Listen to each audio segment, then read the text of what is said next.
Hello, fiends, and welcome to the Monster Party Podcast, now a part of the Fangoria Podcast Network. For more information about the network, including other programs, how to follow the show, and find past episodes of Monster Party, please visit fangoria.com. And now, it's party time.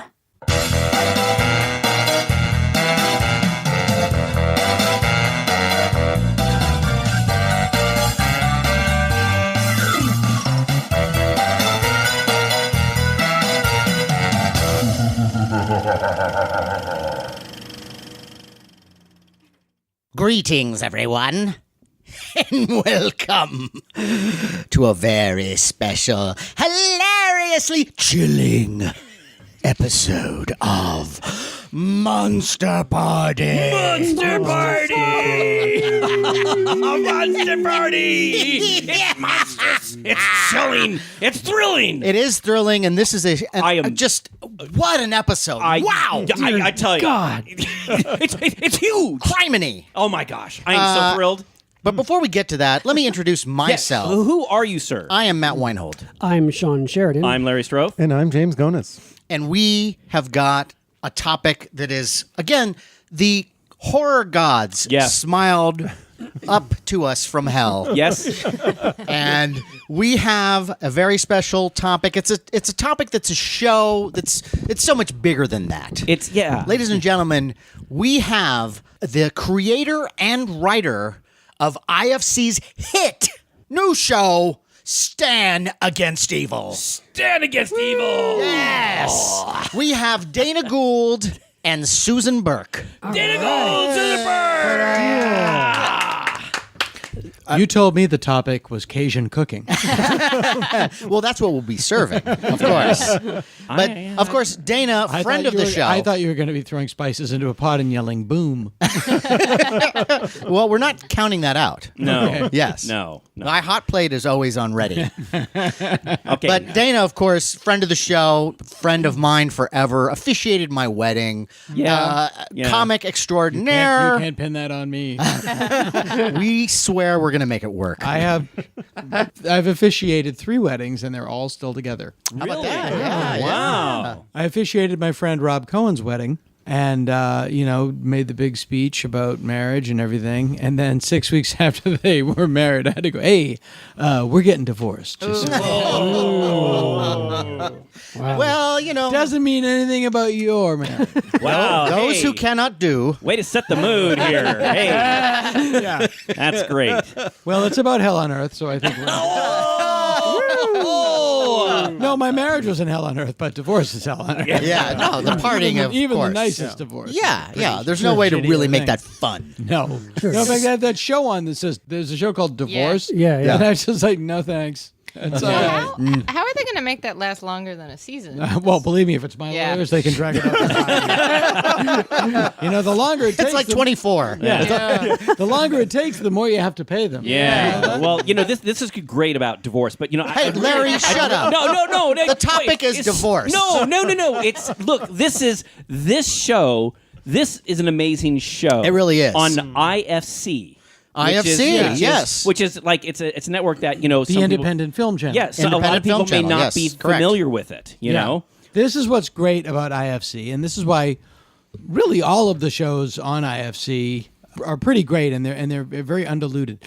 They took the Louis model, which is we're gonna Louis the Louis show. C.K.? Okay. It's sure. like You've we're heard of gonna- him. Yeah, we're yeah, gonna- yeah. They say like He we're going to hasn't. write you a check. Mm-hmm. It's not going to be a big check. Okay. But we're going to write you a small check. And because it's a small check, we're going to leave you the fuck alone. Oh, how nice is that? That's kind of They amazing. do. Yeah. And we and they feel like they back an undiluted vision, and we they gave us notes that were really nudge here, nudge there. Yeah. And if I said, well, I don't think that Do it in will- color. And they would have a note a couple times. Well, I'm not so sure about that. They go, okay, well, that was our note, but we defer to you. Really cool. Okay. Oh, so it's not a note that you have to follow. Nope. But for Dana, for people who haven't seen or are aware of Stand Against Evil, the show, the premise of the show. Give us the premise of the show, Dana. Does it have a lot What to is do it with about? witches? It's About 22 minutes? it's in color. Okay. Nice. It's what if my dad was Buffy the Vampire Slayer? And tell us a little bit about your dad. I've described my father as Archie Bunker without the elegance and sophistication.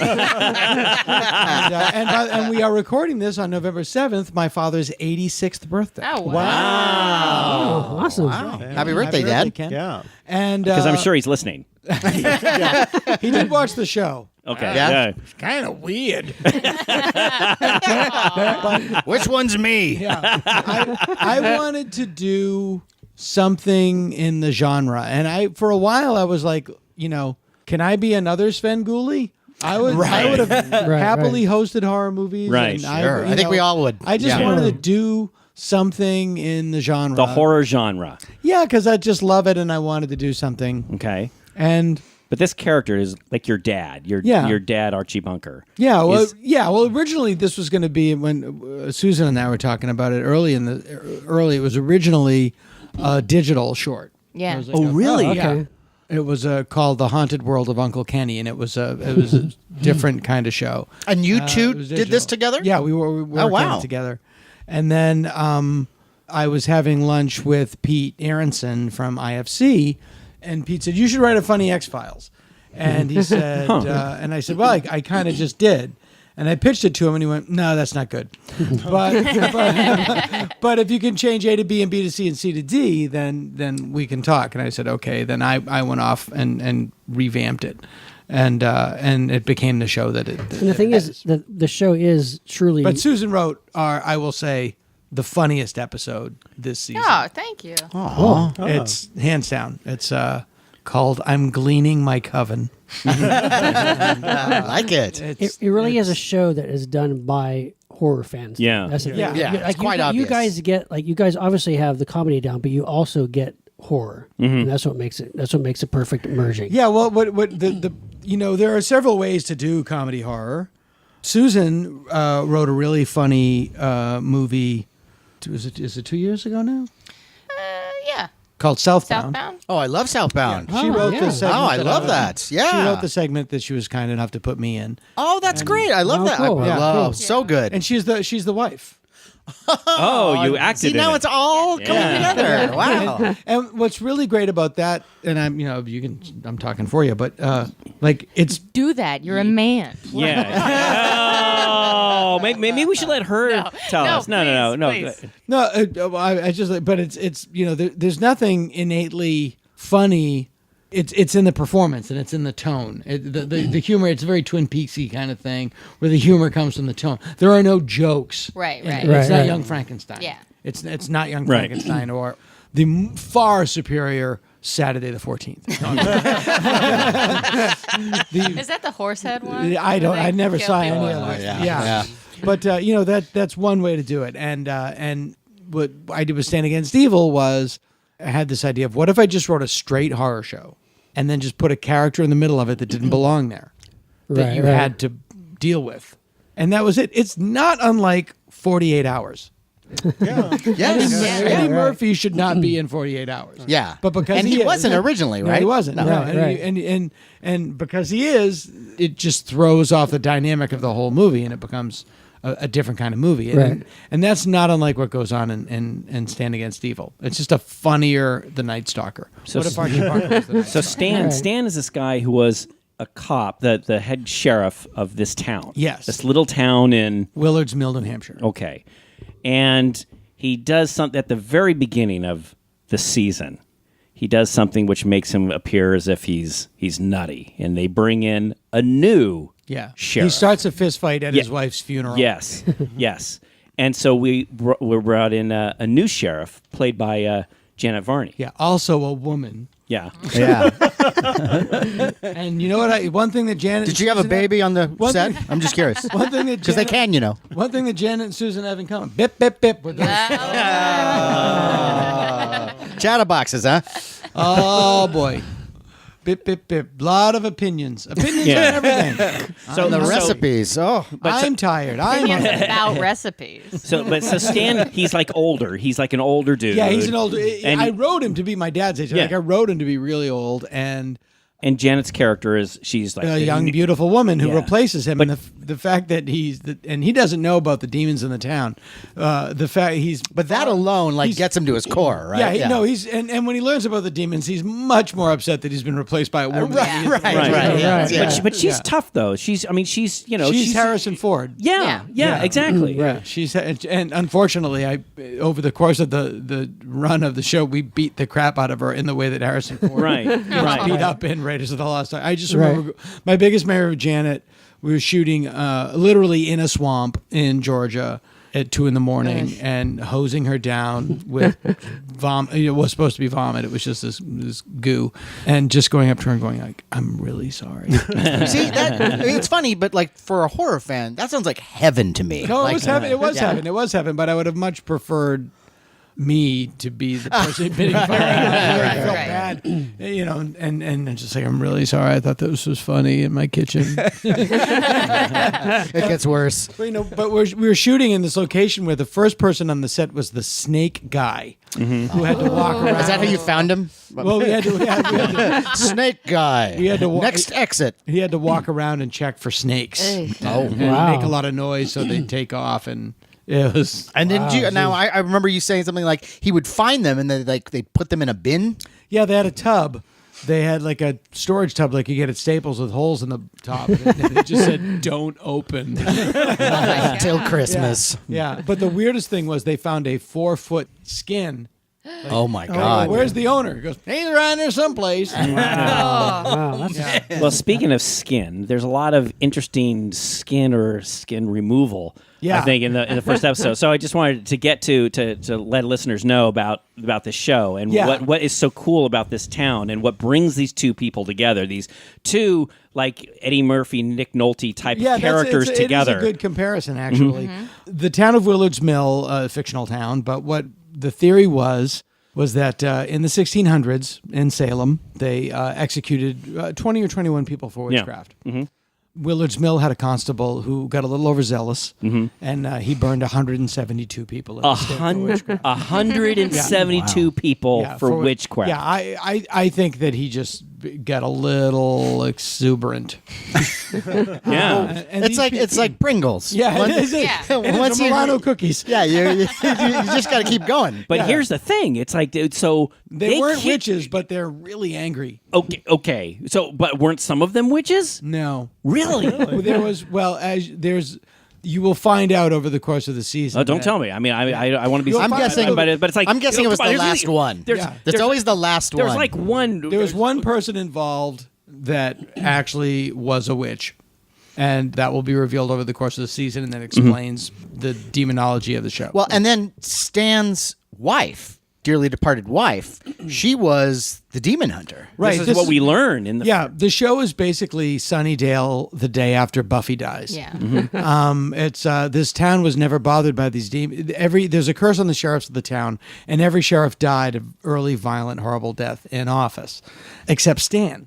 And the reason is because his wife Claire learned about the curse on the sheriffs of the town and educated herself in demonology, and would go out at night after Stan went to bed and fight and kill these demons. Which is Right. I love Just that to keep too, him safe. because that's also like a nice comedic nod to Burn Witch Burn. Yes, exactly. Witch Burn, yeah, that's nice. Or Yeah. Conjure Wife. Conjure Wife. Yeah, Conjure Right. Wife. I mean, it's such a great moment when, for years and years, Stan has never gone into his wife's special little room. It's like her sewing Yeah, room, it's a right? sewing room. Yeah. And it's like finally, okay, she has passed away, and it's like, oh my gosh, I got to go in this room, and he goes in this room and flips out when he sees you got crossbows, you got guns, you've got all kinds of. I would also say, though, as soon as even if he went in that room, which I'm sure over time he probably did peek in every once in a while, maybe. No. Here, I'm extrapolating here. Yes, you are. Because some of the things that like come up later in the show, that are used to fight the demons, I look at some of these items and I go, well, that could have been hanging up on the wall in my parents' house. And I would have went, oh, it's just a decoration. Yeah, he didn't know. But they have deeper meaning. Well, he didn't. Stan doesn't give a shit. I'll give you something my dad said, and you could take it as an extrapolation of Stan's involvement. I'm ready. When I had my first daughter, my ex-wife and I were visiting my parents' house, and I was changing my daughter's diaper. And my dad said to my then wife, he said, yeah, it's pretty weird. Danny gets right down there on the floor. He changes the diapers. It's amazing. I had 6 kids. I've never touched a diaper. and Sue, to her credit, said, well, that's nothing to brag about, Kenny. she got right up in his face.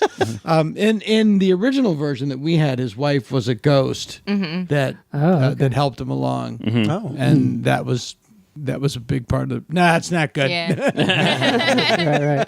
But The other idea I had was, I'll play Stan in makeup. And they went, no, really, who's going to play Stan? So that's interesting because, like, when you were originally coming up with the series, you thought of yourself and how you would funnel that character. Yeah, I can do that character really Yeah. well, but I can do it in a 5-minute digital short or a 7-minute digital short. I'm not good enough. Well, you got a great actor. That's not You got Yeah. a great actor to play the lead. Yeah. That's not true, that you're not good enough. Like, it's strange, like, working on it with you in mind and this sort of, like, very, like, Archie Bunker type character, and then seeing John's performance, which is so different than what I envisioned, but so good. That's well observed, and that's like this. John C. McGinley, by the way. John C. McGinley, who from Scrubs, Dr. Cox on Scrubs, he's in Platoon and Wall Street. Yeah, he's amazing. The Office or Office Space. One of those guys, great and everything. Yeah. Yeah, great and everything. A real actor, Right. And what happened with John was, Janet. I wrote Evie Barrett, which is the name of the other character. I wrote that for Janet Varney. Specifically for Jennifer. I wrote it for Janet Varney. And she's great, by the way. Because it's show business, Janet still had to audition to play herself. And because I didn't have that much clout. But she came in, I think she was the first actress in, and just nailed it. And nobody ever... I love her. She's the best. I love her. Yeah. She's our generation's Kathy Lee Crosby.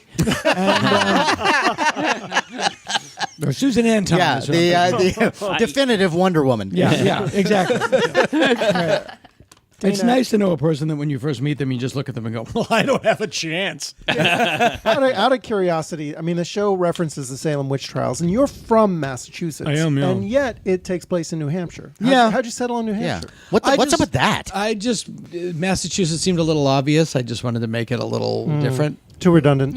Yeah, I just wanted to make it like not Salem. I wanted it to be up the street from Salem's pretty north anyway, and I wanted it to be like I wanted the idea of like this sheriff that was like nearby and heard about Salem was like, yeah, that's a pretty good idea. As Bloodhaven would be to Gotham in the Batman series. Oh. I'll go upstairs now. Yeah. But the interesting thing that I was going to say about John is like working on The Simpsons for so long, it was the first time.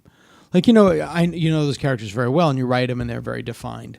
And but because it's animation, you have a lot of control over them. Right. Sure. This is the first time, and you could also speak to this too with the movies, right? Like created a character, but then had to give it over to somebody and see what they would come up with. They make it their own kind of thing. And I really didn't know what John was going to do, and what he came up with was, this is not what he's doing. I do know what he's doing, but it looked like, what if Quint had a daughter? And he was living with his daughter. He's got a real Quint. He looks like Quint. Yeah. I did tell him, like, I said, grow your beard and then we'll figure out what to do with it. And we kept like, all right, shave that part, but don't shave anything else. And it was, but he came out. He looked very Quint-esque, which is great. Quintessential. Now, Dana, you've always wanted to do something. Well, for that's the Shaw genre. business. Susan, what about you? Have you always been a horror fan? I mean, you're writing for horror series. I mean, Yeah, it's awesome. I've always been a really big horror fan. I mean, but I think of really good horror in the same way as just really good drama or really good comedy. Like, I think The Shining and like The Exorcist and The Exorcist 3, to me, are like as good as any, classic dramatic movie. You'll get complete agreements here. I like that you put Exorcist 3 in there. Oh, yeah. No, I love that one. Exorcist Yeah, three. yeah. So, I mean, Is that The Quickening? No. Is that Assignment Miami Beach? there's an That was 7. Exorcist amazing. 3, Assignment Miami Beach. It's got the best carp monologue of any movie. Carp monologue? Carp monologue about carp. Is George C. Scott in Yes. Exorcist 3? Yeah, that is yeah. great. That And is a Brad great Dorff, one, the Yes, great and Brad Dorff. Brad Dorff. Just came out deluxe Blu-ray, by the way. did With, it? I think both the director's cut, which does not have the exorcism in it. I think because the exorcism part of that movie was all Tacked on per the studio. There was no. I had kids. Exactly. Where's the exorcism? There's not really like any exorcism in that movie. But like the though. Nicole There's, Williamson stuff was put in. Saying she's not after going to get her the fact hair of the mussed. movie. Oh, Yeah, That head better turn around. because the book Legion, it didn't have all Yeah, that yeah, stuff. Yeah.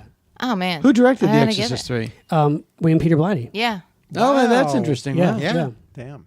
Yeah, no, I hear that's great. It's really interesting. It's strange and crazy and bizarre, but really effective. Very creepy and Fabio's vibe to in it it. all the way through. It's got one of the yes. best jump scares in any movie. Absolutely. Is it the, What, when the cat comes out of the No, the linen hallway. closet? walking across the ceiling? It's better than a cat. Better, yes. But no, The it's- lady it is- on the ceiling. No, No, I will It's save in- it. Yeah, I will save it. The yeah. ice melting. Well, let's keep throwing other extensive things. Okay. What's interesting in the show, The dog faced boy? If you see the director's cut, they cut in the theatrical version. They cut when the lady walks across the ceiling. In the director's cut, they extend it longer. She goes on the corner, meets Lionel Richie. That's a whole. Yeah, that's Just great. one more thing to say about Exorcist 3 is fabulous. Having fun, Larry? Wow. Yeah, that's great. Whatever. I don't like jokes. Exorcist 3. Very good. Fabio's in it. Lionel Richie wrote Dancing on the Ceiling. Lionel Richie inspired. It is a horror story, really. Dancing on the ceiling, actually, if you think about it. It really is a horror story. That You shouldn't be dancing on the ceiling. I was pretty young At when all. that video was on, and it kind of scared me actually. Of course 'cause it I didn't did. understand how. Why you- is... What's happening? Tell Lionel Richie to get off the ceiling.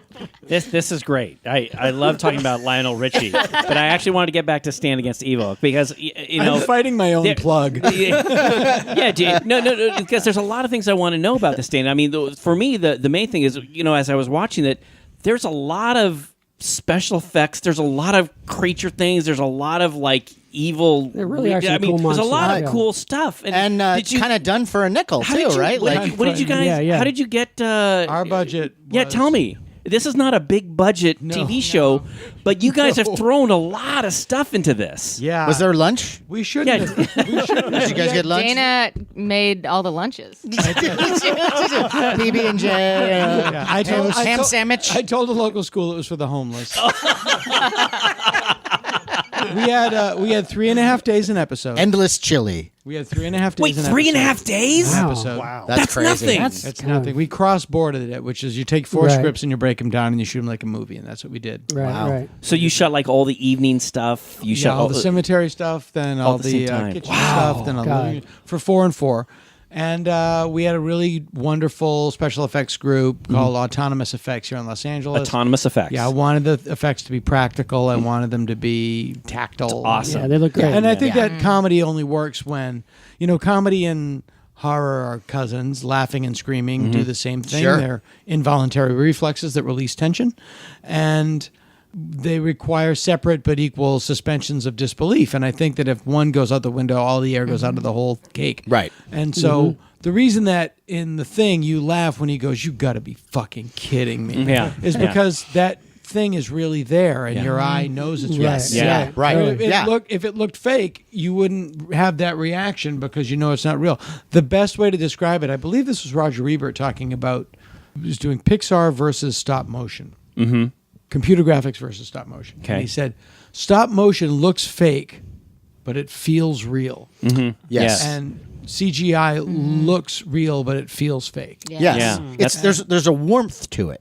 Yeah, it's just your Well, eye it's can just- tell. You know, Yeah. It's, Yeah. it's the reason American Werewolf in London works still. Yeah, You know, yeah, it's, right. it's a big And that's why it's a big piece of rubber. It's at I- our friend's house. That's why, especially the early seasons of The Walking Dead, when they do that sort of CGI blood. Yeah. Yeah. And never always takes me out of You it. always Yeah, they catch did it, that. yeah. They did that in Mob City too, which I was in, and then it was just like, I mean, it makes production easier. Oh, well, the blood come out later. But I feel like it's a timestamp too. Like it's Yes. it's almost like using like really trendy music in something. Right. Like having a saxophone or The sitar. But Dana, I mean, bassoon. a lot of the stuff that I've seen in that, I mean, there are some great, shocking moments that, I mean, I mentioned the skin. There's a skin moment, which totally freaked me out when I saw it. Totally took me by surprise. Yeah, and I have to give credit where credit is due. I didn't come up with that. Steve Niles came up with We that. did have a bunch of good people. Steve Niles, comic book. Yeah, Steve Niles, a comic book artist, who wrote 30 Days a Night. Oh, right, and right. we, after we wrote all the Love scripts, him. I had a couple of round tables, and I just, anybody got any ideas? And Steve said, well, I don't know much, but you could have her hands come off like gloves. I was like, what? Say that again? What? I also love the kind of, not to give stuff up, but like the little mindfuck moments, like when you got Stan in the house, he turns around, his daughter's there, he looks outside. It's the demon goat. Then it's his daughter. It switches like, back and forth. Yeah. That kind of And that's stuff I great love. and that's the kind of stuff that I like to do too, because it's very in-camera effects are easy and great, and there's nothing more convincing because it's your eye is telling you that was just there and now it's not there. And Right. It would have been, but if you saw the goat demon transmogrify into Denise, you wouldn't buy it because that can't happen. Right. But it's relatable because everybody's seen their daughter turn into a goat. At least It's once. at that age. Yeah. Right? After a couple of pops. It's kind of a rite of passage. Interesting. The character of the daughter is not kind of what I expected. You would think that if the sheriff, he's kind of tough, and you would think that the wife, if she's some kind of a demon hunter, she'd be kind of tough. And this daughter just does not seem. Well, it was written for Susan, but Susan was egregiously pregnant. I was Egregiously pregnant. I was in a family way. You should write that movie. Egregiously pregnant. And that's another. I mean, because the way that writing for myself, she was super slutty. No. All right. What? No, but You're on the right podcast. no, but it was like a very like a Sissy Spacek-esque type, it was like was very really based- different. Based on the relationship that Sissy Spacek and Richard Farnsworth had in The Straight Story. Yes, exactly. Yeah. There's this, Right, gotcha. I mean, there's this great moment when I guess that she's in her room and it's like she's seeing like nursery rhymes, and it was such a creepy moment, and then you realize, oh my god, she's really doing She just does that. And that character is played by you can hear Ring Around the Deborah Rosie. Baker Jr. Deborah Baker Jr. Deborah Baker Jr. And I would say that from what you described, Susan, that character is almost more childlike. Yeah, no, Deborah. Yeah. But again, it changed. Yeah, but and did a really Yeah. It's a really interesting character because you don't see characters like that, especially female characters. Yeah. you know? Right. Yeah, she ends up having like a weird. She has a weird crush on a guy in the town. That's not the guy in the town you'd think she would have. She has It never is. She has a crush with Kevin, the cemetery caretaker, Oh, played by who? played by. But But no, she's really funny, and again, like with John, it just brought something completely different. Yeah. she has one of the greatest punchlines, by the way, in episode 2. Oh yeah, she's great. Yeah, You must look for. Yeah.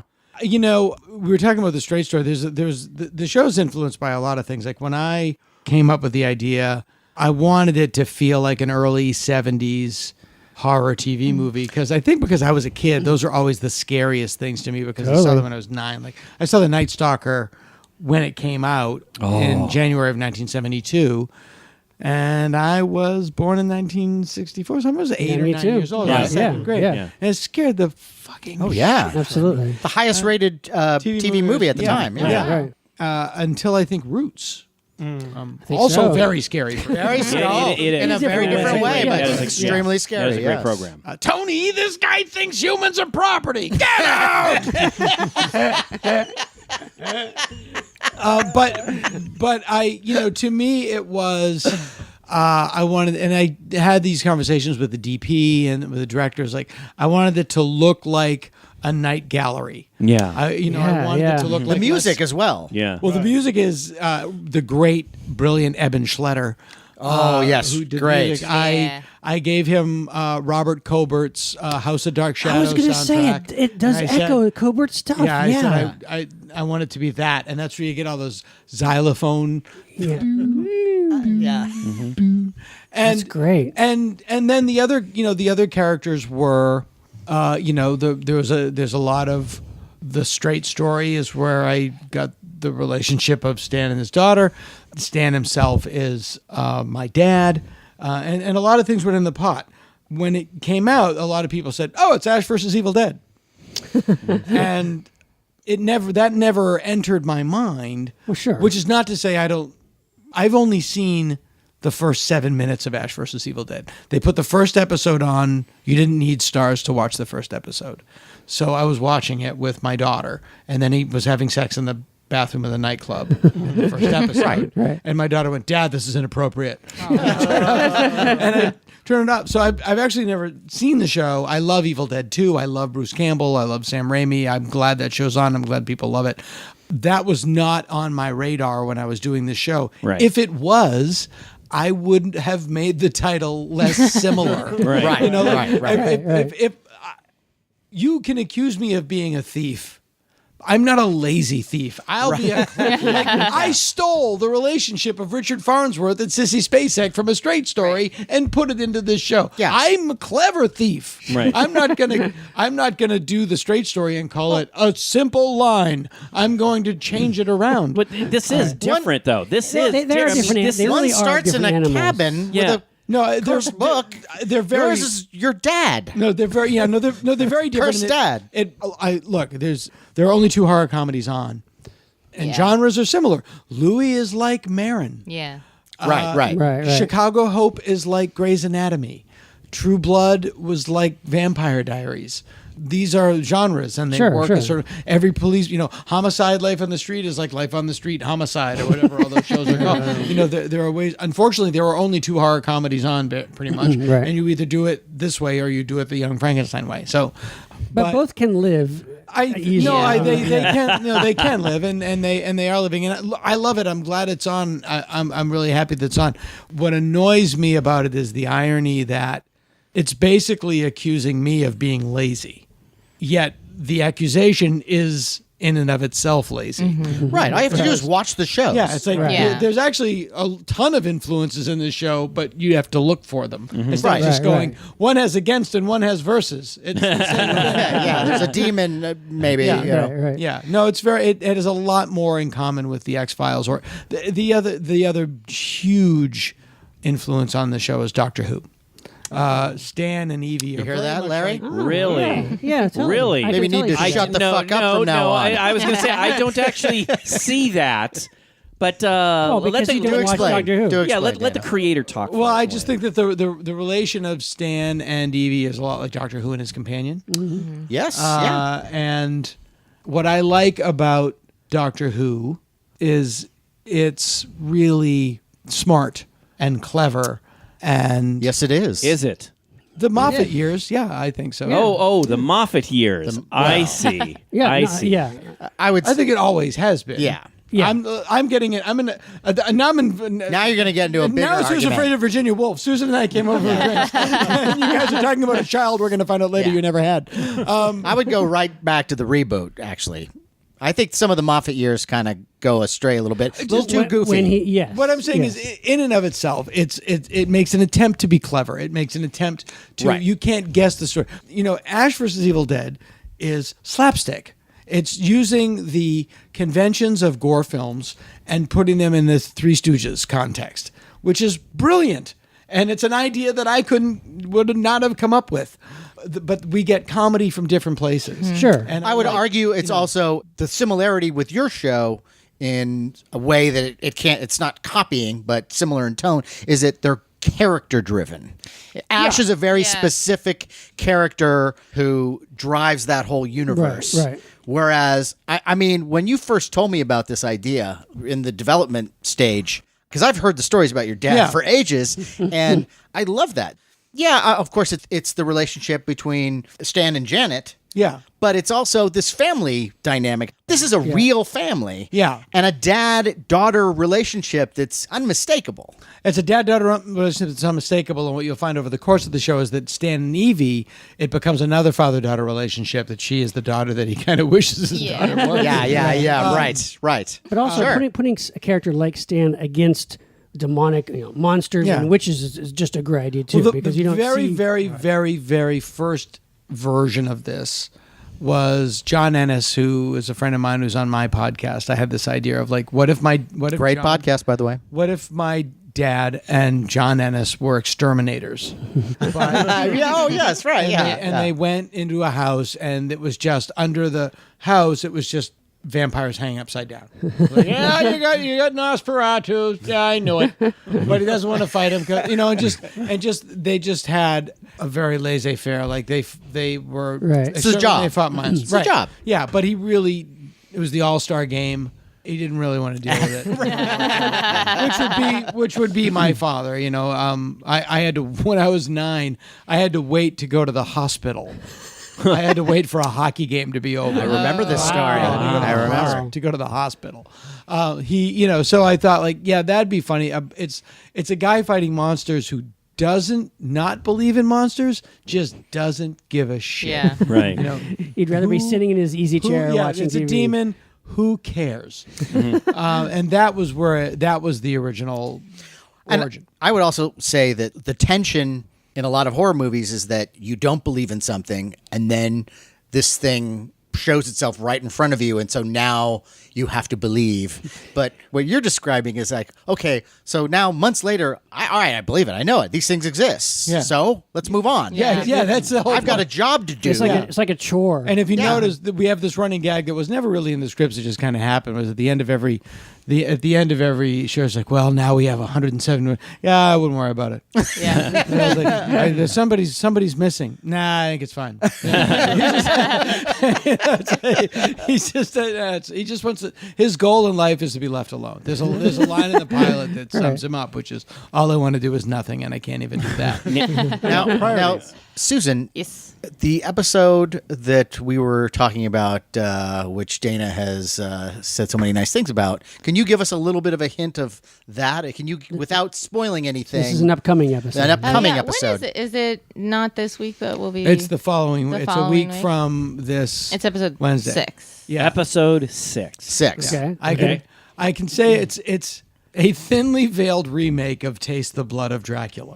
Oh, now, folks, if you haven't seen this classic, it really is one of my favorite post-horror of Dracula Christopher Lee vehicles it's a from great Hammer one. Studios. It's a great one. Dracula shows up about like the last 15 minutes of the movie. Yeah. But It's it's like great. one It's line, great. yeah. The buildup is so good and weird, and that's a classic. And so this is sort of a takeoff of that, or influenced. Yes, I like that idea. And Susan had this brilliant idea of making them 3 goth kids that come into town to do a seance and resurrect Tell us, a demon. Susan. I don't want to give anything away. I don't want there to be. It's their. Well, I will. The one thing I said at the end of the season, I looked at him and I said, like, 6 is the Susan's episode. The Epitome. episode. Susan's episode is, I think, the prototype of what the future episode should. Thanks. Oh, great. Thank you very much. Yeah. Wow. It should be that funny, and the scare should be in there, but that's the level of humor that we should go to. And now lower your expectations. Well, it's funny, Susan. We were privileged. amazing. We were privileged at Monsterpalooza to see some clips just of these kids. Yeah. And they looked amazing. And I am so thrilled because I actually haven't seen anything like that in a while. So I'm actually really excited about this. I haven't seen this episode. It's just they just showed a few little clips. Oh my gosh, I can't wait for this episode. And we got really lucky. The actors are amazing. Yeah, they're really good. Yeah. And Taste the Blood of Dracula, by the way, the basic plot of that is that there are these three kind of upstanding citizens who go to church and everything, but like once every month they go and have a sinful night out on the town. They purge. Yeah. They purge. Exactly. They purge. They're They bored purge. with society. Yeah, they they do something different and daring. Or like in Star Trek, have they a party, festival. they whore, Festival, they yeah. drink, and all that. Hey. Right. But now doing all that kind of stuff, I like that as a verb. they do the whore, but they gradually get bored of it because they've done everything. They've done it again and again and again, and so they come upon Ralph Bates, who is this. Which you will do at the end of the show. Yeah, I wish right now I could Ralph hang out with lives at Ralph rock Bates. bottom. Yeah, and he's the charming Satanist who used to be upstanding, but now his reputation is ruined, and the prostitutes take care of him, and he promises these guys, the ultimate experience. In real life. But of course, his idea of a good time and fun for these guys is to taste the blood of Dracula. Which is everyone's idea of a good Right. time. You gotta right? Like, Look, my parents were caterers, and they told me to at least try it. How do you know you don't like the blood of Dracula if you don't taste it? Yeah. Well, in True Blood, where they completely decided to take all the mythology of vampires and just throw it out the window and make up their own. I have to tell you. Go ahead, and then I have But to tell you a story. the blood of vampires gets you high. Like, so maybe that... Does it really? Yeah, Yeah. on True Blood, that's like a big part Which of it. I really enjoyed. I really like that. No, But here's the- I liked it too, but it's terrible. But I love it. Like, Alan it's a Ball. great show. Alan Ball was my wife's client. My wife was an agent, and Alan was her client. I was in the limo with Alan Ball the night of the Oscars for American Beauty. God. And we pulled up to the Vanity Fair party, and the way that works is they open the door and the security guards, and he just stuck the Oscar out the door, and we all went in. Wow. Yeah, Jeez. Wow. It's like a golden ticket. Wow. So then Sue, I do that with my world's greatest dad. Right, right. And I'm not. and I really like Al. He's a really good guy. He's a solid citizen. And Sue actually bought those books. He found them in like an airport in the South. He's from the South. And he found those books, and Sue was the one that arranged them. Really? Wow. Yeah, Jeez. it's amazing. Jeez. Like bought the rights, not the actual books. Yeah. Like she Right. got. She was she's- kind of responsible for Game of Thrones, wasn't she? Yes. Yeah. No, she's good. Wow. The only mistake she ever made was marrying me, apparently. But she fixed it. Once again, our topic is divorce. Can I? This is. I have to tell you that I have to tell this one. So Alan was coming over the house. He was at a house, and he was like, "Well, I'm doing this vampire show," and my wife showed me the books. Like, hang on, stay here. And I go upstairs, and I got my David Scala Monster show, and I go there. Everything you need to know, because I know him. He's not that schooled in it. And I go, everything you need to know is in the stuff. It's great. And so now I know that he clearly walked out, threw them in the trash. But I would say now, because I was a fan of the show really up until the very end, Yeah. where he left. Yes. But what I liked about that show And is what's that his name took over? Oh God, I don't know, but I don't like him. Sebastian Jones's old writing partner. We were writers together on Stark Raving Mad with Tony Shalhoub. Wow, but I did not care for that at all. Before Modern Family. Yeah, the whole thing fell apart. The universe got way too Yes. big because it was fun, like melodrama. It was fun. Once you get on board with the mood of that show. It's the type of thing like you're either going to like it or not. Yeah. Well, and I like the fact that they kept messing with vampire convention because, like, look, how many times have I seen the stake in the heart? And, like, what I liked is that they added things. They brought another color to it that I had never seen before. I didn't like the CGI wolf. It was just like that was unnecessary. But it was like all the sitar. It all kind of started out as like an allegory for like gay rights, accepted right, into society, into mainstream, and like coming out of the coffin and stuff, which is very on the nose. But if you watched it, there was a subtext of but there's heterosexuality. but then it just became, the same thing that kind of happened with Lost, is like just the world gets too big. Too much stuff. The minute the fairies came, I was sort of That's like, always whenever fairies show up. It's just like, you know what? It's except in Halloween costumes. If you ask me, season 1 of Fairies. Fairies are the family adopts like another like good-looking kid, like like the Leonardo DiCaprio on Growing Pains. Yeah, What's amazing is like the Vampire Diaries was clearly like a True Blood wannabe. It's like, gonna be like True Blood, and it has gone on to be infinitely more successful. But it doesn't have like a bunch of nudity. I don't know. It's like on, it's for kids, like right? CW it's like a young adult thing. Yeah. And I've never watched it. Is it any good? For the tweens. My kids are obsessed with it. Really? Wow. And it's in like its 10th or 11th season. Wow. That's crazy. Huge. And when they came down, we filmed in Georgia, and they came down, and I was like, "You want to go to the Walking Dead set?" Like, "No, we want to go on the Vampire Diaries tour." And they looked up, and there's like a tour of Douglasville, Georgia, which is the Hollywood of the South. Wow. And we went on the goddamn Vampire Diaries tour. Wow. Okay. And, yeah, no, it's really, I mean, it's an example. Like you talk about like genres. There are conventions that you have to have. Twilight it's almost Dark Shadows. Like by definition, it's almost dark. It's like a tween Dark Shadows. Yeah, I mean, which is great. I think it's great. I think it's terrific. Yeah, we're gonna do a Twilight show eventually. What I thought was a good show that kind of fell apart at the end again was Penny Dreadful, which I thought was. Is that over? It is over. I thought it was still going on. Oh no, it's done. Penny Dreadful really sounds like the woman in a Pierce Brosnan Bond film. I'm Penny Dreadful. Turned up like a bad penny. Spend a penny. I came all over that penny. That's not an expression. Wow. That was a big groan. And quadraphonic groan. Let's do it again to get the levels right. But Dana, I wanted to ask, and Susan, I want to ask you guys about. Did you have a lot of different? You have a whole menagerie of monsters and demons and witches. Yeah. Were there any specific monsters that you kind of were inspired by other old movies or things you wanted to do? What's a good animal? Really?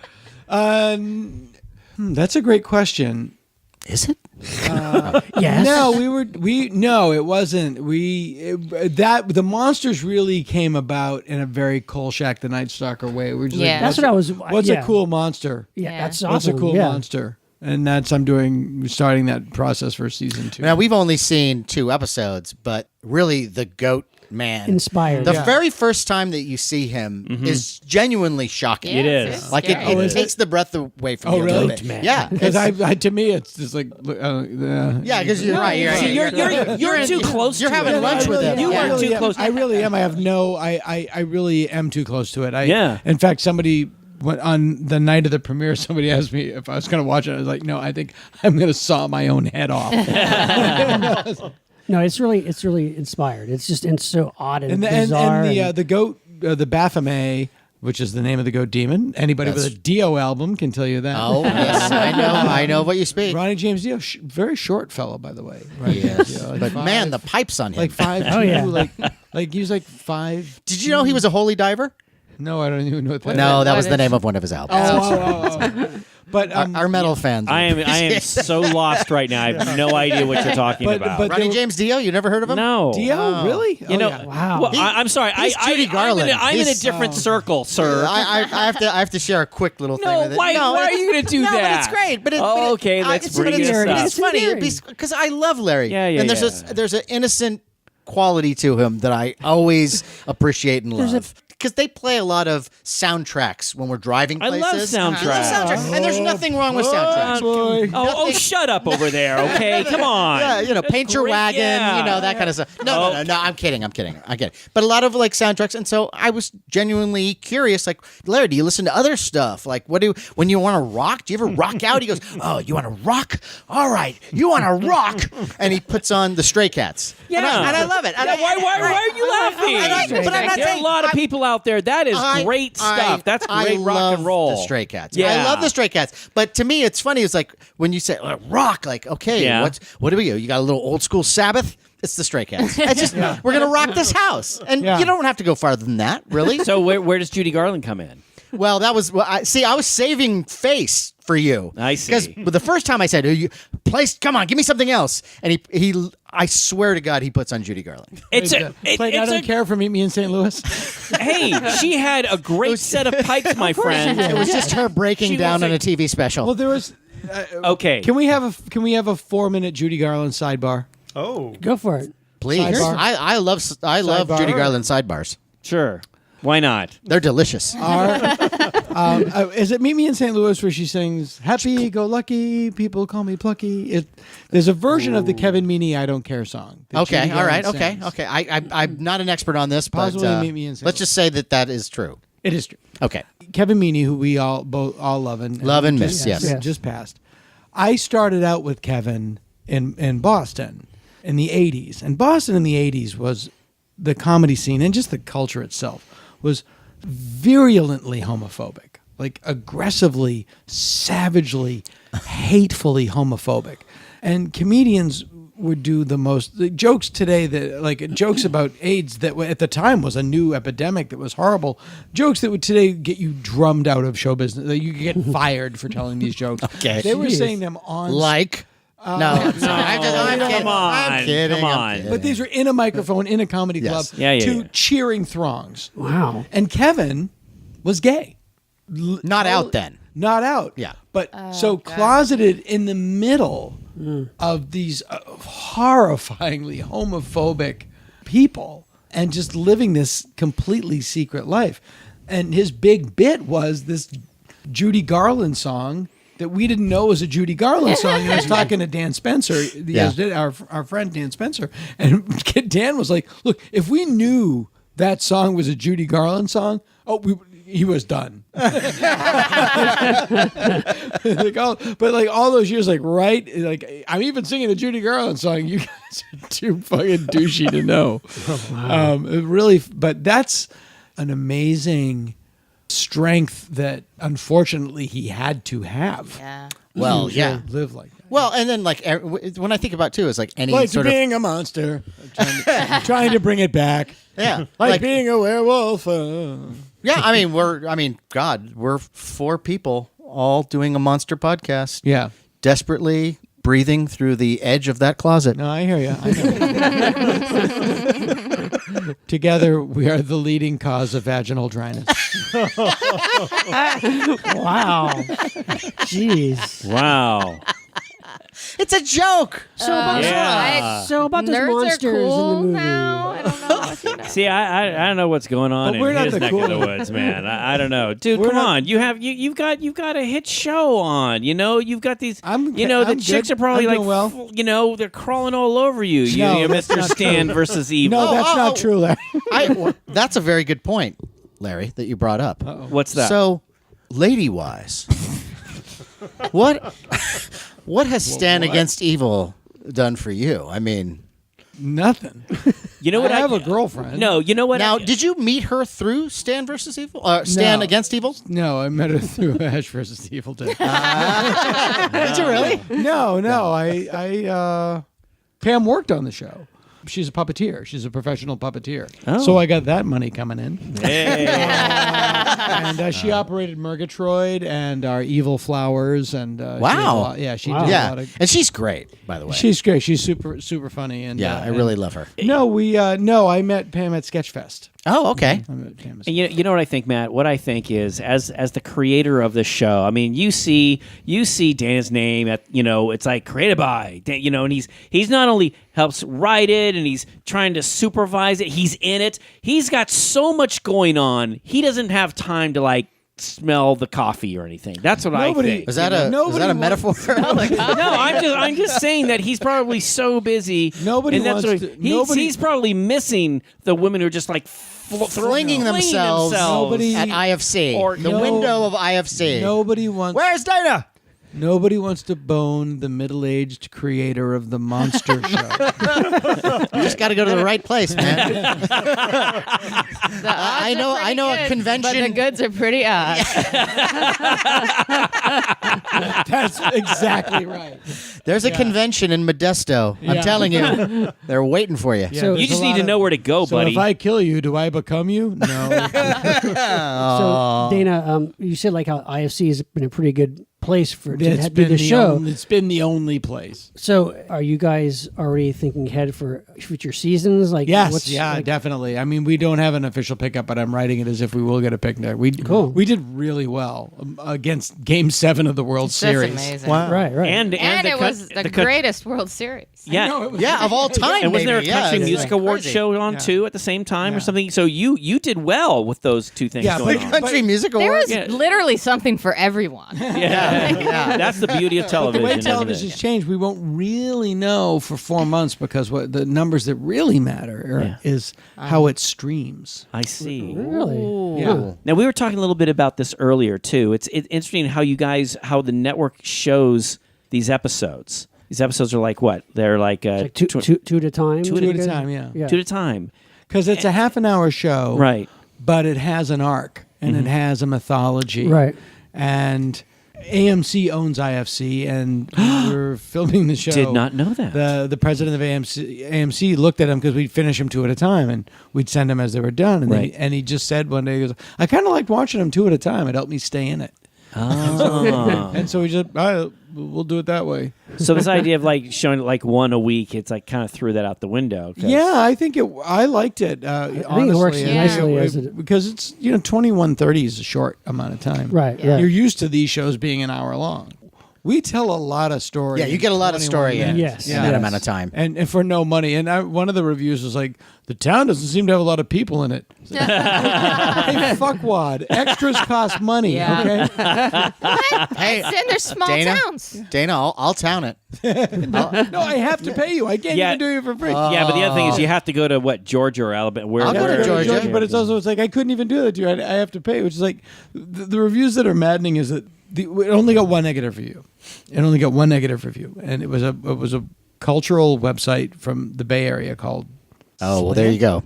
It's called Slate. Slate? No, not Slate. No. It's like Slant or Slanted. Slant. Okay. And it was basically, when I saw the show look like it was an early 70s show, I thought it was going to be a satire on the beginnings of the male-dominated culture that has given us Trumpism. Why? What? Oh, come and then, on. And then proceeded to rip me for not being the show that he wanted. That he's Right, pitching. right. That he wanted to Jeez. review because it would make him feel better about being a TV critic. Right. Oh, that's, that's okay, that's horrible. ridiculous. Look, I could make a show about a bipolar trans woman struggling with sobriety if I wanted to get trophies and good reviews. Right. Although you could argue that it is a satire of that. Yeah, it kind of is. Yeah. It just shows him as an asshole, but that was not. It's an EC comic. It's a funny EC Yeah. comic. Yeah. Yeah. Totally. It is no pretensions to be anything other than scary and funny. But if you wanted to argue with that critic, you would have a platform. I don't Yeah. want to argue with that. Yeah. It's like it was like Mick LaSalle in the Chronicle. The half the review would be about I couldn't find parking. Yeah. It's like when you go on Amazon and they have the reviews God, of a movie, and then some of the reviews, like the one disc didn't- stars, the disc didn't play the in my disc didn't machine. play. Yeah, it's like There is on Amazon reviews of national parks, which is pretty amazing. oh, I was very underwhelmed by the Grand Tetons.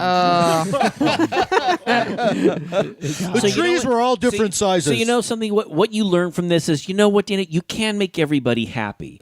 But I can tell you that there are a lot of people. When I went to we went to this Monsterpalooza thing where Right. they actually showed these little clips. Man, that audience went nuts Yeah, they for like- this Yeah, stuff, they and did. that It's a was show. Dan. It was so much fun. It's a show for fans. It was It's fun. It's a show. Well, it's a show for monster fan. I mean, you don't Absolutely. have to be a monster fan to like it. I think it's pretty entertaining. It's like The Simpsons. It's like the jokes are there for you if you don't get it, or it's like it's Yeah. written on a couple of levels. Right, Apparently, if you really know Arthurian legend, Monty Python and the Holy Grail is 10 times funnier than you and I think it is. There's shit in there that we have no idea. Right. Like the Knights Who Say Knee is actually a thing from a it's Right, like there's right. a lot of stuff in it. And this show is like that. You don't have to know that I'm doing a remake of Taste the Blood of Dracula, but if you get it, you'll enjoy it. Right. You know? In the second episode, when the creature's outside, he says like, "We're under siege, like Michael Caine in Zulu." and they're like, "Who's gonna laugh at that?" And I was like 6 people, but they'll really appreciate And it. that's the thing, yeah. It'll be more than 6. I would think. I laughed. Yeah, exactly. I love that It's like- movie. Yeah. Yeah. And Eben did a Q too. He did a total Michael Caine Zulu Q. Yeah. Now, I know that you guys have places to go and Yeah. things to do, but You can go. To go get that baby. Yeah. oh, you got to. She made a human baby. Oh, you need to feed them eventually, right? Yeah. Right. He's at the Standard Hotel. Wow. Having cocktails. He's Wow. In that queue behind the front desk. How old is he? He's 7 months. And he can book a room at the hotel. Some friends who are in town. I mentioned I needed to get a babysitter for tonight, and they're like, "Oh, we'll watch him." So he's Hey.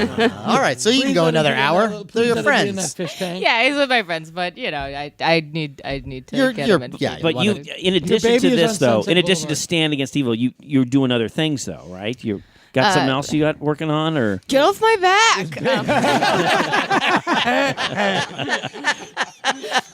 is that like your father? I just had a baby. Come on, that's hard work. You don't understand. Don't give me that baby crap. Come on. No, He's got one too. I am. Well, Dana. Believe me, it's just as hard to be around the person having it as having it. Probably worse. Yeah, probably. No, I can't even believe my husband got any say in the name. Was the placenta good for your skin? Because I hear Okay. it's very good for All your right. It skin. tastes delicious. Oh, no, come I didn't on. eat it, but people do. Do we A lot need of to people. go there? Do you have any left? Did you save the cord No, no for his? way. You really apparently don't. can do that later. Oh, like cord blood banking. she Yeah, has no, to I didn't do it. like no. grow a kidney or something. You can. Yeah, I You never know. You might want a kidney. I Now he's on know. a tightrope with that, There's isn't a it? lot of weird pressure, actually. You get a lot of emails from like cord blood banking things that are like, you better bank your cord blood. And I asked my doctor, and she was like, she's a Russian. We have a lot of room in our freezer. I'm just saying. She- Did you get a lot of pressure to not circumcise?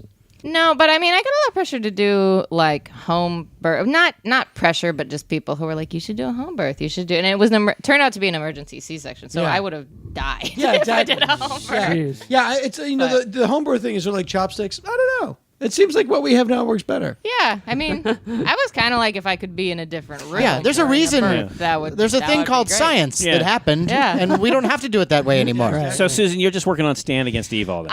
No, no. I'm working on a few different projects. What are you working on? I'm working on another thing with Another Roseanne thing? right now. Oh, what But you can't talk about it. Who I worked on Southbound with, which is it's just another kind of female-centric horror. Horror film. If you've not seen Southbound, I it's great. loved it. Love that Thank movie. you. the best And, movie Yeah. I have ever been in. And Well- Susan is actually so funny in the segment that we're in. Yes. Thank you. Awesome. That character might show up on Stand Against Evil. And my brother didn't. I was watching it with my brother, and and he was like, Yeah. and Davey, a good friend who plays my husband in that, and my brother goes, "Who's the lady playing Davey's wife?" And I was like, "Me, your sister." And he was like, "You look old." Oh, family. Yeah. But Susan, in addition, Roxanne is Roxanne Benjamin, who directed His- and produced Southbound. His Right, One of the very producers- talented. Very one of the cool. producers and one of the Yeah. directors. we were so Carrie, my wife, and I, we watched that, and it was so interesting. It's an anthology film, but it's seamless. Yeah. Right, it's like We connected. wrote it together like a writer's room of Yeah. a TV show, which was really neat. Because usually, in your amicus anthology film, there's a hard out. Right. Right. It's a And different- yeah. it wasn't that way, but it was great. It was like, it truly was like one story, ultimately. Yeah, and it was a thing where it was like, and I'll be quick with this, but we, hung out and talked a lot about the overarching mythology, some of which is in it, some of which isn't, but just that we knew. Right, And then each went and wrote our individual pieces, so they would all kind of connect. That's cool. Great work. Yeah. now look, Really I, great. I understand that. So you were with child. You couldn't play this one character in season one, Right. but when season 2 comes around, do you think we might see you? Do you think Now that it's been hope so. removed, Yeah. because I understand you're an actress as well. I would There's love to. I can tell you, we're going to learn a lot more about Stan's wife, Claire, and cool. what she was doing, and the people who were either helping her or should have been helping her and weren't helping her. Right. And sort of getting into the second layer of this town. And that's actually where Susan's going to hopefully leave her baby at the standard. So there's more to meet the eye at the Willard's Mill. Hopefully we're going to hear a little bit more from the new character, the plucky young reporter, played by Matt Weinhold, who I wrote in my Stand Against Evil fan fiction. His name is Cole Karlchak. Right. Wait, you're going to be in this? No, I'm not going to be in it. Well, I didn't know you say how much he's a friend of yours. I mean, I thought maybe he was going to throw you Dana. away. I mean, I wouldn't kick him out. Just showed up on set. Larry, negotiate this. But just because the people. I mean, you did the guy's wedding for God's sakes, you know. I mean, Well, throw him a bone. Come on. Jesus. But you have he paid you for Christ's sake, didn't You he? have to come No, we to didn't. You have No, to I come don't. to Atlanta. You have to come to Atlanta. I'm there. I'm sure. We just bought a house there. I'm sure we can get Matt to Atlanta somehow. On the rails. How long a bike ride? Hobo Is it to Weinhold. I'm so tired of hobo stew. Can't wait for craft services. Well, Stand Against Evil it's a lot of fun. There's a lot of It great really is thrills. genuinely There's a lot fun. of great scares in it. And one last question. Action figures? That would be Ooh. the greatest. All right. I that'd should be be the first awesome. to know, I think. Yes, I'd like to be I'd like to be to know too. But I think like what Sean said, I mean, there's a lot of great horror television right now, and there's plenty of room. Stand Against Evil is a lot of fun. There's a lot of great scares. It's a really interesting story. There's the great witch stuff. I mean, it's a lot of fun. The whole witch genre is a great place to play around. The thing that gets Yeah. me is I want to let people know that again, IFC is it's just not a channel that a lot of people are aware of. No. So I mean, everyone's aware of the other channels, but it's Our lead-in was a rerun of Weird Science. yeah okay yeah. Well, that's I movie. remember when It's his creation. IFC. But is it real? Played independent They films. used to actually Yeah. play like Jim Jarmusch movies. Yeah. Now Right, they're right. playing studio movies. Yeah. So Right. in a way, like arguably the original programming on IFC is defining it as the only independent programming on that network. Well, here's the deal. The original programming is all is mostly comedic, and they want to be branded as a comedy network. The biggest numbers they pull is when they show horror movies. Interesting. So, Pete wow. said, boom. So Pete, who knows me, when we went to lunch, he said, like, you should write a funny X-Files, because he was thinking, like, that'd be great for us. It's a perfect thing. And I was like, Right. that's funny you say that. You know what would be great is if they had And a then I pitched him show. what I wrote, and he had hated a it. show with like 4 guys who are big monster fans who bring people on. You know, maybe we'd hook up. we with can this make guy. it cheap. All you need is And you write the biggest expense is the table. the review would be, the note would be, I just don't see how these guys don't live in a treehouse. The answer from us is we'll live in a treehouse. that can be arranged. Yeah. All right. Well, this has been great, guys. Thank you so much, Susan and Dan. And we love the show. Yeah, we're looking and forward to watching more. Yeah, we episodes. look forward to the rest of it. And of course, we wish it nothing but success. But what's so great is it's now 5 we're fans, 4 fans. Yeah. And totally. we're living in a golden age. Stand Against Evil, yet one more show that's great that we can enjoy, that is, talk about a perfect vehicle for fans of Monster Party. You don't. Yeah, totally. You don't have to have asked your parents for a money order made out to Captain Company to enjoy the show. Yeah. Nice analogy. But if you did, we appreciate it. well thank said, my friend. Yeah. Thanks, guys. Thank Another you. dead Thank monkey in a you. box. Yeah, I got my monster ghost. How many Heidi Saha magazines do you Heidi need? Saha! We were just talking about her. Oh, I was too. Yeah. Do you have her book? No, I believe it's very this- valuable. I, think It's very I know. I valuable. also Is it no longer allowed? I don't think it's allowed anymore. yeah, I exactly. had a feeling that might be the case. Yeah, I don't Okay. think. I don't think you want to Monster be caught. Party listeners, Yeah, look it well, up. Well, I don't think you want to be caught owning that book. We'll save that for another We'll save show. that for another Look show. at your That's right. Nabokov. So look at all your Nabokov. Well, yeah, my wife loves the Nabokov. What a lucky chair to have been sat in by young Heidi Saha. Oh, Forey, no. No, stop. No. Let's turn this over to somebody not so creepy. Isaac Asimov. Oh, no. Arthur C. Just Clarke? kidding. No! It's just getting worse. Childhood's end indeed. All right. This is great. No shit. That's what the prosecutor said. It appears you had a rendezvous with someone named Rama. How old was this Rama? Yeah, exactly. Why would you live in Sri Lanka? Oh. Oh, my. You seem so bummed out. That just like, oh. You okay, buddy? Yeah, this is great. All right, we'll put a pin in this. Please do. Thanks, guys. Thank you so much. Thank you. Thank you. Time for a listener shout out. Shut up! This one is way overdue because this has been a long time listener. We've never given him a shout out before. It's Adam G. Holtz. Adam G. Holt! Oh, Adam. Adam yes. hails from Queens, New York, just like me. Oh, my God. Cool. Now he lives in Rochester, New York. Mm-hmm. And Totally different world. He actually found out about Monster Party from hearing Matt on Dana Gould's show. No There you way. go. And It's Adam, like kismet. yes, Perfect. Adam, we know you've been a long time listener. We really appreciate it. You've recently written to us on Facebook. It was very great to hear from you. We appreciate your support and glad you enjoy the show. What did he say? Did he say we were great? And he loves to hear my voice? Or what? Basically, yeah. You know, he actually wrote in about a specific topic pertaining to a specific show that right now escapes me. Well, thanks So for being I- prepared. Hey, Adam, thanks for listening. Adam, we love all the Yeah. stuff that you say that Yes. we can't be bothered to remember. Jesus Christ. Let's remind our listeners that you can find us on Facebook and YouTube at Monster Party TV, on Twitter at Monster Party HQ, also on Instagram, Monster Party HQ.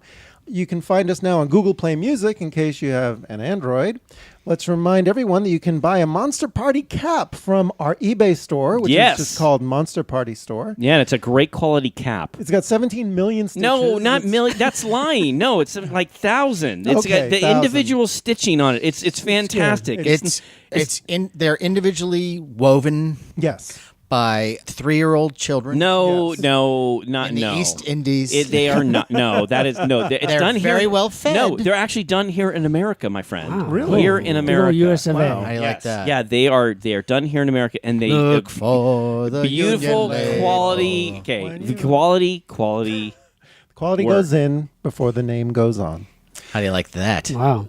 And if you're listening to us on iTunes, please take a moment and write a review. We would love to hear from you. We would like to Awesome. hear. I would like to hear from you. And let's also, one of our recent constant listeners now is Raquel Pomplin, who was a previous guest of ours. Raquel Pomplin, the- Playmate of the Year, the Great guest, 2013. friend of the Yes. The show. 2013 Playmate Adorable. of the Year. Stunning. Who recently emailed, because she's been listening to the show, Oh. catching up and having some thoughts.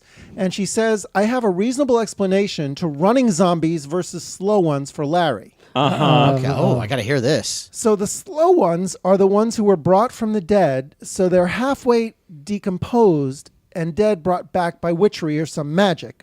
Where the running ones were basically infected with a disease, and they're driven by their extreme need to feed on people. And just like adrenaline works, this drive works, so they can run. Well, at least that's my view. Well, Raquel, if I could Interesting. just say that Careful. if you were to check a YouTube clip where I interview the master of all zombie movies, George Romero, and he explains that zombies don't run. He doesn't explain it. What he says is zombies don't run. So that's not really an explanation. That's just his statement, his opinion. But it's not an explanation because there is no explanation. No, Matt, because they're made up. No, Matt, he is the master. He is the man who brought us the That's zombie fine. movie. And he brought us some great work, and those zombies are great. But if someone comes up with a different story because they're trying to bring something new to a genre, that's good. But I do appreciate the thought that Raquel put into it, and I like her explanation. Yeah, it's actually kind of classic historical zombies versus like those infected. And which is she kinda cool. brought up something really interesting, which is the idea of having a zombie show or movie where there's two different types of zombies in it. There are science-created zombies and magic-created zombies. Oh yeah, like so voodoo and like- science. like from Fulci's Zombie. Sure. And Or then- even the then you have- zombies of Moritawa, your favorite film. Moritawa, I love that movie. Wait, has this been done before, like zombie versus zombie? I don't know. I don't think so. But that's a really Old interesting school idea. Zombie versus Raquel Pomplin, I think I love you. Yeah. Well, Raquel, you know I love you, but just keep listening. Perhaps you'll learn something. Oh, you're such a good sport. And you've been listening to Monster Party, a presentation of the Fangoria Podcast Network. It's produced by Matt Weinhold and executive produced by Thomas DeFeo and Ken Hanley of Fangoria Entertainment. For press opportunities, advertising inquiries, and information about Monster Party, contact Ken at fangoria.com. On that note, I am Matt Weinhold. I am Shawn Sheridan. I am Larry Strothe. And I'm James Gonis. Keep America strong! Watch Stand Against Evil. And happy Thanksgiving. Get it? Because it was fang. Yeah, instead of that's thanks. awesome. Thanksgiving. Yeah.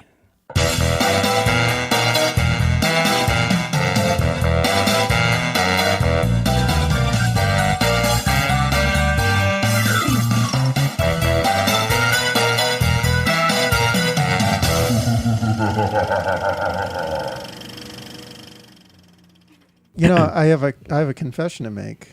You've never watched confession? Evil Dead. No, I used to be It is being recorded. I used to be addicted to Thanksgiving leftovers, but I managed to quit cold turkey. You know what? You're back. I thought it was going to be real. Of course Am I you the did. only one? Of course. Am I the only one? Well, but you always think it's going to be real. I'm listening. I was going to say, I like Thanksgiving leftovers. Well, because it used to be a big deal. I'm so deadpan. That's what it is. It's true. Look, you can't. If you want James to explain his craft, you have to take his class. It's a mystery. Shall we? All right, I'm not listening. Whatever. Time for No, Thanksgiving. I'm from a you're large. so angry about comedy. I'm from a large family where there wasn't much left on the turkey, and so picking the turkey, the little scrapes, little bits of white meat, so you can make. I don't believe this for a second. I don't believe the guy who got two of everything is now Did you have two turkeys? There was only one You had two turkeys. One you kept in the bag forever. I wish that was true. Okay, you guys. He's got this like rotting turkey somewhere in his attic. I will say this though. I Like will Norman say this. Bates' No, mom, no. but it's a turkey. Okay, all right. If we could just take a moment here. Does anyone have any food items that are still sealed in their package? Because I do. Yeah, you have cereal, right? No, You have cereal. I Right? have a bag of Superman pretzels from 1987. Oh wow! Yeah, Okay, that's cool. Yeah. I do have the recently re-released Monster cereals in the original artwork, and I kept some boxes of that. So Okay. I kept that. I have some Captain Action pudding that Wait. sounds wrong. That's old? Like how old? Oh! You know what else I have? All right, let's hear Do you it. remember the Godzilla shredder gum? That was from Yeah. I still have a sealed package. Was of he that. wearing a baseball uniform? Yeah, The yeah. Giants. But what's uniform. great wow. about that Wow. kind of stuff Yeah. is that gum was spoiled when it was released. Yes, It tastes exactly the same Matt, now as it would then. No, Yeah. Matt, I have no intention of opening it. Of course yeah, not. yeah. No. And not only that, I mean, we've talked about this too. The You'll Die Laughing monster cards from '73 and '74. I love those. Yeah. I have over 40 packs that have never been opened. Yeah. And it still has, you can feel That the cardboard gum. Feel the gum. gum. Yeah, remember the gum? Oh, That- yeah. that- totally. Do you ever try to eat the gum from like 10-year-old packages? No, because when It I disintegrates and it's like it turns into powder. right, yeah. Well, what I did So when weird. as a kid, when you would open the pack, and this is back in '73, I remember it distinctly, and it was a hard piece of gum. It felt yeah. like No, it's terrible. It would Yeah, taste like yeah. it was 10 years old anyway. But I Yeah, still yeah. Like but- eating a roof shingle. Yeah, It's terrible. Yes, roof shingle. But the point is, I do have packaged food that is still Yeah. mint and packaged. Wow. I don't I believe it. So this turkey crap, though. No, we only But I had love the one fact that big they're turkey. buying. You're getting two of everything, and then here you are, No. like an Oliver Twist, like chewing on a lone bone that was thrown aside by your brother. Matt, we didn't have two turkeys. No, we yeah. had one big turkey, and there was, there's 7 kids, 2 adults, But that did it, right? That fed everybody, right? Yeah, sure. But then the leftovers, what he's talking about, what he's making fun of. It was a joke. Yeah, that was a horrible joke at this No, time it wasn't. of year. It was a horrible No. pun. Yeah, yeah. Oh. No, it wasn't horrible. But it's like that, that I cherish those little shreds of white meat turkey that I could sorry heat to- up, heat up and put little stuffing on it. Who would have little thought Oh. that Yeah. this is where he explodes? Like, fucking, your lovely Thanksgiving pun. Your poor turkey pun. like that was- brought him back to this place was of like me. I apologize. Thanksgiving. I apologize. Thanksgiving All is a I got to time- eat was the beak. Thanksgiving is a time for people get together and they share and they give thanks, and it's like, this is where you give thanks for what you have. You may not have that much. I may only have a couple of, Why are you yelling at James? It's like it struck a chord, It's like guess so. he's God. making fun of leftover turkey. Is this Wow. really about the leftovers? Yes. I know it's not. I don't know. It is not at all. Oh, what do you think it is I don't about? know. Let's something else. let's get Carrie's Happy Thanksgiving to you, sir. Happy Thanksgiving. Do you have a shout out to do? Or will you start from the beginning? This is going to be later. Yeah. I think you should. Time for a listener. Really? Is that what he should do, Larry? Because he's never done this before. Give me the reading. Give me the reading. How do you do it? How about this? Time for a listener shout out. Yes, Larry, I agree. Let's do a listener shout out. No. All right. No. You come on. This is your moment. Is it? Yes. Okay. Wipe the tears. You can't do it now. Don't can cry you? over spilt turkey. No, it's the shreds of turkey. I know. You sucked up with a eyedropper. So am I the only one? Am I the only one who turkey feels this baster. way? Oh, no. I didn't get two of anything, but I got so much turkey, Larry. Oh. Did you get? I was the last kid in the It's house. the turkey sandwiches. There were Oh, 3 man. kids. You only had 3 kids. We had 3 kids. And the your parents did sheer catering. amount of turkey I got. You must have had a lot of Larry, turkey. You would not believe. And then the stuffing. Oh my God. What kind of stuffing did you have? With the rice stuffing or the No, the bread stuffing. The bread Yeah, stuffing? Yeah. classic Oh bread. yeah, with gravy. Yeah. Oh man, it was like Was it the dark gravy or the lighter gravy? You know the story of Noah, where the rains. It rained for 40 days and 40 nights. That's how much gravy we had. Wow. Yeah. No, Of biblical proportions. His folks did catering, so I would imagine they had mounds of gravy. Yeah. Very, Yeah. That's true. There was a And time we had 2 separate Thanksgiving dinners. What about cranberry sauce? Did you have cranberry sauce? Oh man, why did you have to even say that? Because I now can't- I'm thinking of nothing but cranberry sauce. Because I can't stand cranberry sauce. Really? No, yeah. Carrie, yeah. Carrie doesn't like cranberry No, sauce. I You know. don't like. That's what I like about her. Do you like cranberry sauce? No, you're not a fan, are you? She doesn't like Yeah, fruit it's on like- her meat. Yeah, and it wastes the turkey. I love cranberry sauce. How can you have white meat turkey without cranberry sauce? You have I'm with gravy. you. I'm with Gravy. I'm totally That's with not you. enough.